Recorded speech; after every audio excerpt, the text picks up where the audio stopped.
When we think about medieval life, it's easy to imagine knights in armour, peasants working in the fields, and castles towering over small villages. But one of the most surprising parts of daily life in the Middle Ages wasn't just what people wore or how they fought wars, it was what they drank. Believe it or not, beer was more common than water. In fact, beer was considered the safer option. But why was this the case? Why would an entire society rely on beer rather than something as basic as water? The answer lies in the dirty, dangerous world of medieval water sources, the brewing process itself, and the culture that grew around this essential drink. The water problem in medieval Europe. To understand why beer became a staple, we first need to explore the dangers of drinking water during the Middle Ages. Today we take clean drinking water for granted. We turn on a tap and instantly get treated water. But for medieval Europeans, water was rarely clean and often deadly. Most towns and villages relied on rivers, wells, or streams for their water supply. Unfortunately, these sources were usually polluted. Human waste, animal waste, and even industrial byproducts found their way into the water. Imagine a busy medieval town. Butchers throwing leftover animal parts into rivers, tanners dumping chemicals from leather production, and families tossing chamber pots out into the street, where the waste eventually seeped into wells and streams. In larger cities, these problems were even worse. Diseases spread rapidly through contaminated water. Dysentery, cholera-like illnesses, and other waterborne infections could devastate a community. Doctors of the time didn't fully understand germs or bacteria, but people observed the connection between drinking water and getting sick. Over time, they grew suspicious of water as a reliable drink. This cultural memory of illness pushed people toward alternatives. Beer as the safer option. So why was beer safer than water? The answer is hidden in the brewing process. Brewing wasn't just about making alcohol, it was accidentally creating a sterilization method that killed dangerous pathogens. Boiling the water. The first step in brewing involved boiling water with malted grains. This was crucial because boiling killed off many harmful bacteria and parasites present in raw water. Even though medieval people didn't know about bacteria, they noticed that beer didn't cause the same stomach illnesses that water did. Fermentation and alcohol content. After boiling, fermentation began. The yeast consumed sugars from the malt and produced alcohol. Alcohol, even in small amounts, has antimicrobial properties. This meant that pathogens which might have survived boiling stood little chance in beer. Hops and preservation. While hops didn't become common until later in the Middle Ages, they added another layer of safety. Hops have natural antibacterial properties and preserved beer for longer periods. This made beer not only safer to drink, but also easier to store and transport. Acidity and pH levels. Beer tended to be slightly acidic compared to plain water. This acidity also discouraged bacterial growth, making it a far healthier option in an age without microscopes or water treatment plants. In short, every stage of brewing, from boiling to fermenting, accidentally created a beverage far safer than untreated water. Everyday beer, who drank it? The widespread consumption of beer wasn't limited to nobles or monks. Everyone drank it. Peasants, workers, children, and even the elderly. But the type of beer they drank varied depending on social status. Peasants and labourers. For peasants and manual labourers, beer was a vital source of hydration and nutrition. Medieval diets often lacked variety and essential nutrients, but beer provided extra calories and some vitamins from the grains.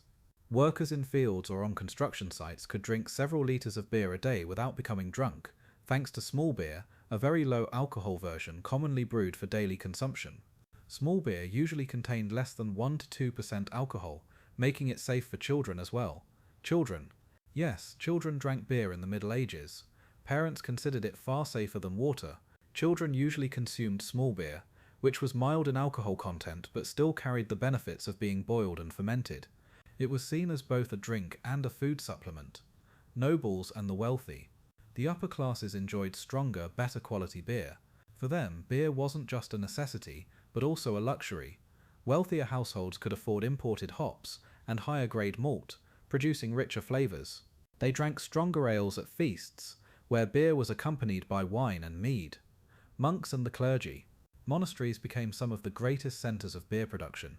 Monks needed sustenance during fasting periods when solid food was limited, and beer provided just that.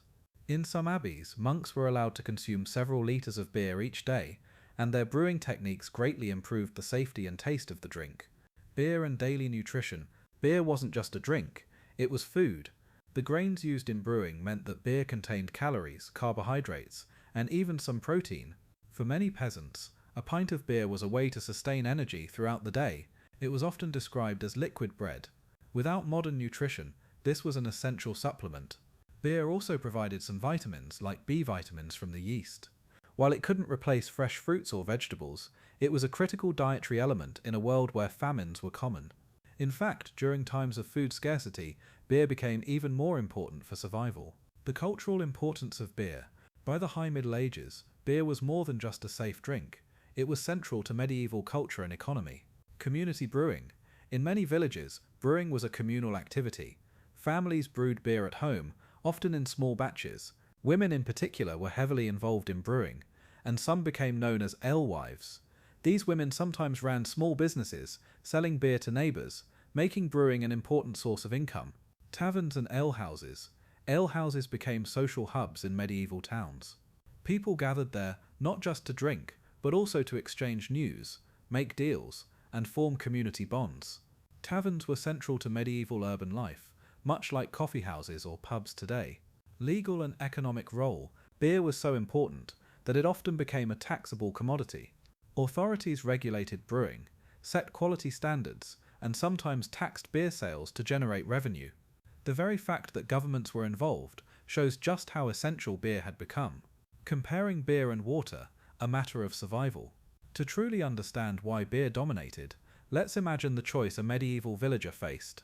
On one hand, there was water, dirty, contaminated, and potentially deadly. On the other hand, there was beer, boiled, fermented, safe, and nourishing. Even children were taught early on that beer was the sensible option. In such conditions, it's no wonder beer became the drink of choice. Of course, this didn't mean nobody ever drank water. In rural areas, people could sometimes access cleaner water from natural springs or wells. But in growing medieval towns and cities, clean water was rare, and the risk was high. Beer provided a reliable alternative, and as a result, it shaped medieval life in ways we are still fascinated by today. Monasteries, the masters of brewing. If there was one group that perfected beer brewing in medieval Europe, it was the monks. Monasteries became famous for their brewing skills, and their contributions forever changed the quality and reputation of beer. Beer as food during fasting. During long fasting periods, monks were often forbidden from eating solid food. Beer, however, was allowed because it was considered a liquid.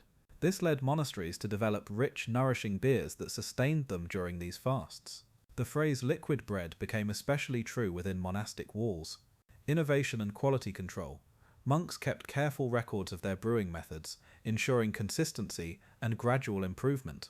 Unlike small household brewers, monasteries had the resources to experiment and refine their recipes. They began using better malts, incorporating hops more widely, and mastering fermentation techniques. Community and charity. Monasteries didn't just brew for themselves, they also provided beer to travelers, pilgrims, and the poor. Offering safe beer to strangers was a form of hospitality, but it also protected public health by discouraging reliance on contaminated water. Over time, monastic brewing became so advanced that some monasteries built reputations lasting centuries. Even today, beers like Trappist ales trace their heritage back to this medieval monastic tradition. Beer as an economic force. Beer wasn't just a household drink, it was an industry. By the High and Late Middle Ages, beer production and sale played a significant role in medieval economies. Taxes and regulation. Authorities quickly realized beer was too important to ignore. Towns imposed taxes on beer sales, generating vital revenue. Some governments introduced laws to regulate quality and prevent dishonest brewers from watering down their product. The famous Reinheitsgebot, German beer purity law, of 1516, though slightly after the Middle Ages, grew out of this tradition of regulation. Guilds and alehouses. Brewing became professionalized, with guilds forming to protect standards and the rights of brewers. Alehouses sprang up everywhere, serving as early public houses where travelers, merchants, and locals gathered. These alehouses became central to urban life, much like pubs or cafes today. Women as brewers. Early on, much brewing was done by women, particularly alewives. Many women sold beer from their homes, supplementing family income. However, as brewing became more commercialized and profitable, men increasingly took control of the trade. This shift reshaped gender roles within medieval economies. Beer versus wine, a cultural divide. Not all of medieval Europe was beer country. In fact, the divide between beer and wine consumption revealed deep cultural and geographic differences. Northern Europe, beer culture. Countries like England, Germany, and the Low Countries became beer strongholds. The climate was ideal for growing barley and oats, but less suited for vineyards. Beer became both the staple drink and a symbol of Northern European identity. Southern Europe, wine culture. In Italy, Spain, and southern France, wine was the dominant drink. The warmer climate favored vineyards, and wine became central to culture, cuisine, and even religious practice. Beer existed, but it never held the same dominance it did in the north. Social status. In some cases, wine was seen as more prestigious than beer. Nobles often preferred wine at banquets, while beer was viewed as the drink of common folk. Over time, however, the quality improvements made by monasteries and brewers elevated beer's status. This cultural divide shaped medieval trade routes and influenced which regions became famous for beer versus wine production. Beer in daily life. Beer wasn't just consumed in taverns or monasteries, it was woven into every part of daily life. Work and beer. Workers often received part of their wages in beer. Builders, farmers, and soldiers were sometimes paid in rations of ale, ensuring they stayed hydrated and energized throughout long days. Beer at large feasts, beer flowed freely alongside wine and mead. Stronger ales were reserved for special occasions, while small beer kept the celebrations going without making everyone too drunk too quickly. Children and beer. As mentioned in Part 1, even children drank small beer. To modernize, this seems shocking, but at the time, it was simply the safest option available. Parents knew that a mug of small beer was far less risky than a cup of river water. The science behind safety. Though medieval people didn't understand germs, modern science confirms why beer was the safer choice. Boiling killed off most bacteria in the brewing process. Fermentation introduced alcohol, which acted as a preservative. Acidity created an environment hostile to pathogens. Hops later on added antimicrobial properties. Unknowingly, medieval brewers were practicing early microbiological safety. Beer was one of the few beverages of the time that could be stored for weeks or months without spoiling. Beer and religion. Beer wasn't just practical, it carried spiritual and symbolic weight as well. Church teachings. While the church sometimes discouraged excessive drinking, it recognized beer as a safer alternative to water. Monks brewed beer not only for themselves, but also as an act of charity. In many villages, festivals and church gatherings included large amounts of ale, linking faith and festivity. Beer's legacy beyond the Middle Ages. By the end of the Middle Ages, beer had firmly established itself as Europe's drink of choice in the north. The brewing traditions that began in medieval times set the stage for the modern beer industry. Industrial brewing. As towns grew into cities, brewing moved from households to commercial breweries. Techniques became standardized, and beer became a tradable product on a large scale. Scientific advancements. Centuries later, scientists like Louis Pasteur would explain why fermentation made beer safe. But medieval brewers had already mastered the art of brewing without understanding the science. Cultural heritage. Many European countries still celebrate their medieval beer heritage today, from Oktoberfest in Germany to Trappist beers in Belgium. Each glass connects back to a time when beer wasn't just a pleasure, it was survival. Why beer was safer? The final answer. Looking back, the reason beer was safer than water in the Middle Ages is clear. Water sources were often contaminated with waste and disease. Brewing accidentally purified water through boiling and fermentation. Beer provided calories, nutrition, and safety in one drink. It wasn't just a beverage, it was a lifeline. Beer was medicine, food, and community all in one. For medieval people, choosing beer over water wasn't about taste, it was about survival.